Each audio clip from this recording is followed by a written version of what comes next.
So there you go, theglobalreality.com. That is my website. Please go there, support our work in any way you can, folks. All right, let's get into this stack of news tonight. I'm going to blow through this stuff as fast as I can. The most ambitious artificial intelligence project in the world has been operating in near secrecy for 30 years. Well, shit on a biscuit. Who fucking told you that 3, 4, 5 years ago? I told you that back when I was talking about the Caesar 3 supercomputer systems and these things that came online. You know, supposedly 9/11 was the first event carried out that was completely run by computers. All previous operations had been run with completely, humans running the whole thing, and they had errors and problems.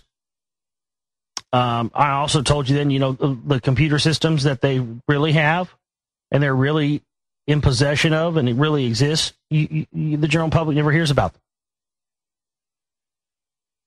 And they always get the private sector to build these machines, and then the DOD and the Pentagon and the NRO and the rest of the cronies then farm out those systems for their own devices. They've been, the DOD has been farming out Walmart's supercomputer systems for years. I mean, this is how they do business. This is how Walmart became the behemoth that it became. They didn't just become the behemoth they became because they were buying stuff on the cheap from cheap Chinese slave labor. I mean, anybody can do that. Anybody can buy cheap shit from China and sell it. But it's that easy explanation that most people latch onto, and they don't go any further with it. They don't realize the whole history of the Waltons and the whole history of Freemasonry. I mean, I've been to Bentonville, Arkansas before. I've been there. I went there a couple of years ago. I've been there a few times. My buddy who works on the film crew with me lived up there for a while, and I went up there to go visit some friends with him.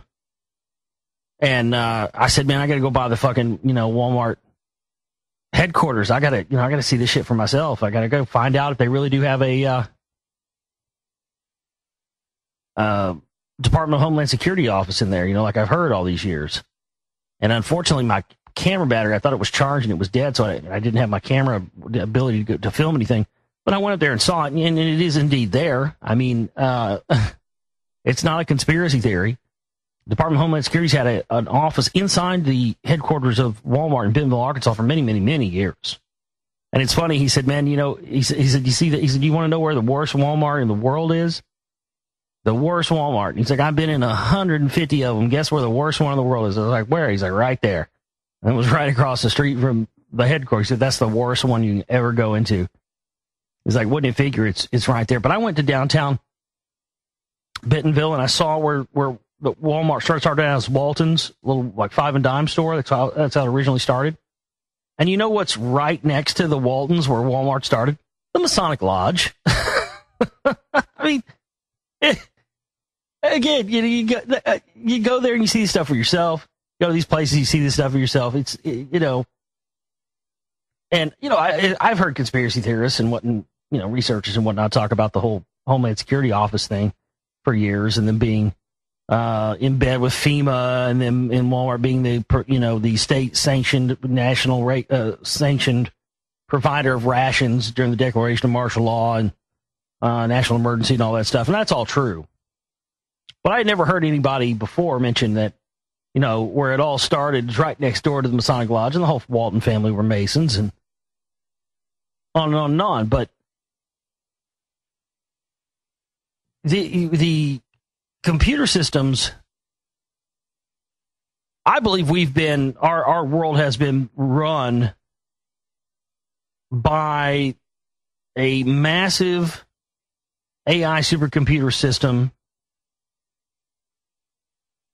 since at least, maybe before, but we'll just say at least since September 11, 2001.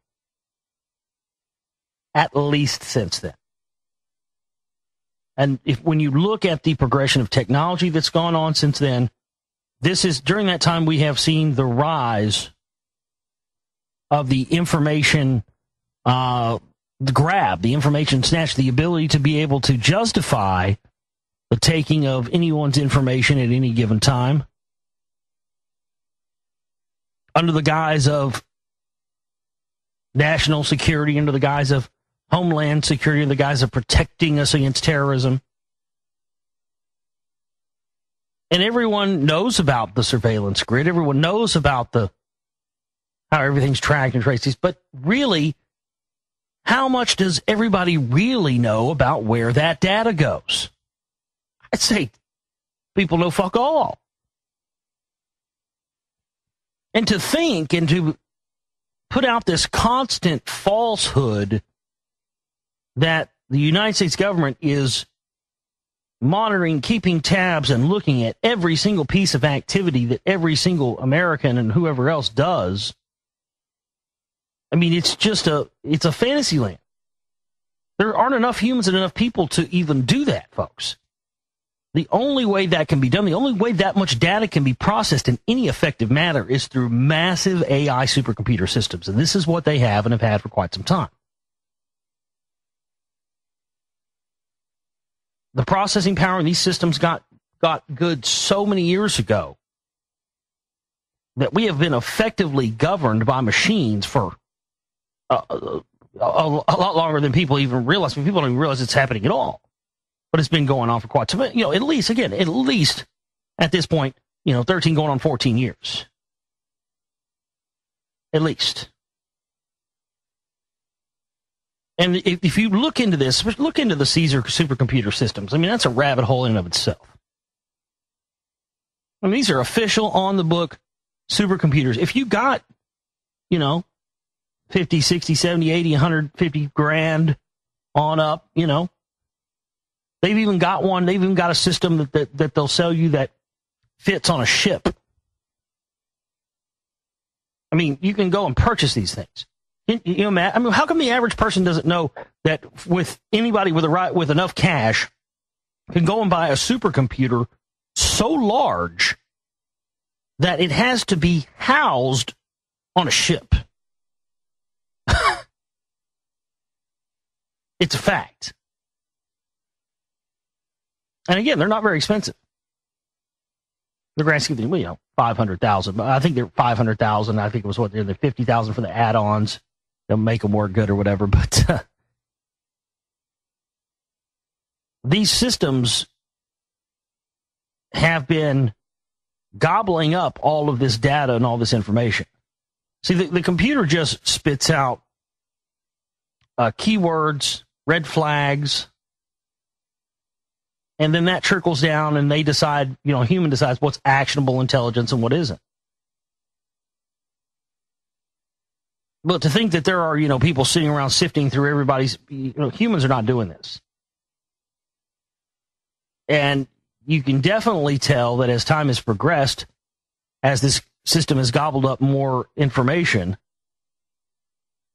that it also seems to require more information. The technology gets better. Every time the cell phone technology gets better and cycles, what happens? They start adding new features that in the grand scheme of things are really only there to take more of your information into the digital realm.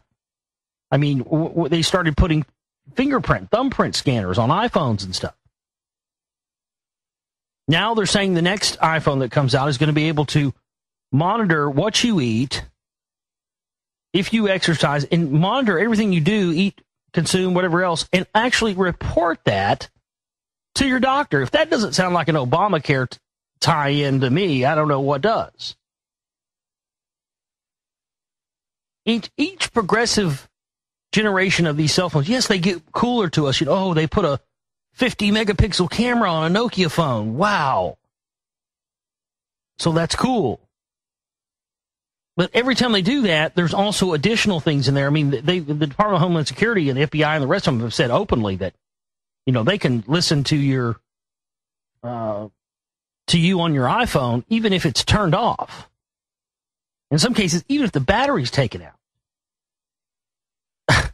What are they powering these things with? Fairy dust?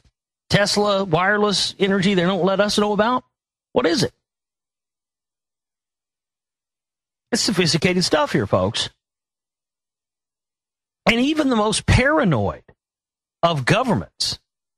Think about this for a minute. Even the most paranoid of governments, folks.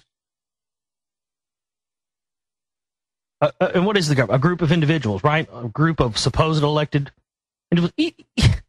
Even the most paranoid government in the world would not have the ability or the justification for the large amounts of data that are being pulled not only from the internet, but from everything. There is no justification for the amount of information that is going through these systems. The only logical explanation is a AI supercomputer system that, of course, now Google's heavily tied into that. And here they are admitting that, we've been keeping a very low profile, mostly intentionally, said Doug Lanatt, president and CEO of Psycor. No outside investments, no debts. We don't write very many articles or go to conferences, but for the first time, we're close to having this be applicable enough that we want to talk to you. IBM's Watson and Apple's Siri stirred up a hunger and awareness throughout the U.S. for something like a Star Trek computer that really worked. An artificially intelligent system that could receive instructions in plain spoken language, make the appropriate inferences, and carry out its instructions without needing to have millions and millions of subroutines hard-coded to it. As we've established, this stuff is very hard, but Psycor's goal is to codify general human knowledge and common sense so that the computers might make use of it. Psycor charges itself with figuring out the tens of millions of pieces of data we rely on as humans, the knowledge that helps us understand the world and to represent them in a formal way that machines can use to reason. The computer's been working continuously since 1984.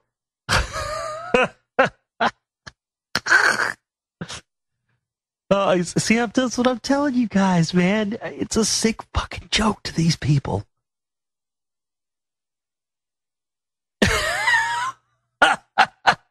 That's some Tony Stark shit right there, isn't it? I mean, it's just straight out of a fucking movie script.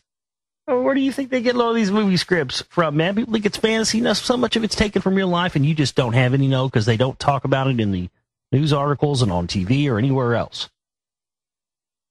So much of what passes as fiction in this world is actually factual, and people just don't even give a second thought to it.